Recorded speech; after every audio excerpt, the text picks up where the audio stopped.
Detroit AP. The Detroit Lions fired coach Jim Caldwell on Monday after a season in which the team began well but faded and missed the playoffs. Caldwell received a multi-year contract extension before the season.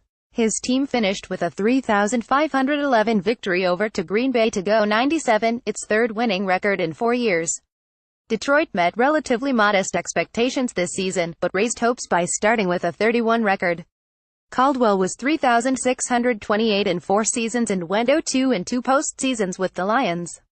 Including 3 years with the Indianapolis Colts, he is 6,250 and 24 in the playoffs. When Caldwell was hired almost 4 years ago, he was working for a franchise with only one winning season in a 13-season stretch. "We're going to be smart," Caldwell said when he was hired January 14, 2014. "We're going to be a football team that takes the field, that's not going to shoot itself in the foot." Detroit's defense, though, was shorthanded in consecutive games late in the season.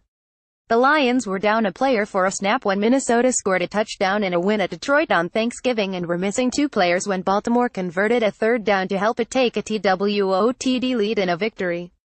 After bouncing back with 2 straight wins, the Lions lost what shot they had to rally for a spot in the playoffs by losing to Cincinnati in Week 16.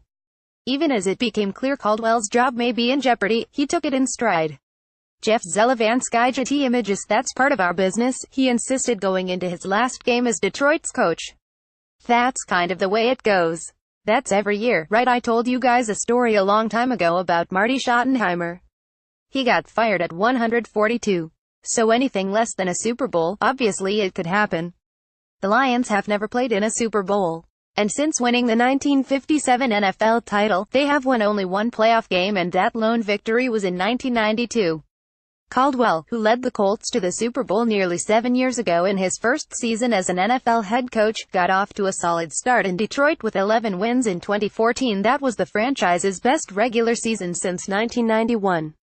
His second season got off to a slow start with a 17 record before rallying for a 79 finish that helped him be retained by general manager Bob Quinn.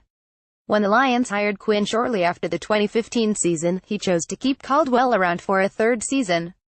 The Lions were 97 in 2015, putting Caldwell in company with Bobby Ross and Buddy Parker as Detroit coaches to earn playoff bids in 2 of their first 3 seasons. In each of Caldwell's 4 years of leading the Lions, they ranked among the NFL's worst in yards rushing. That glaring weakness put a lot of pressure on quarterback Matthew Stafford and a shaky line, leading to an offense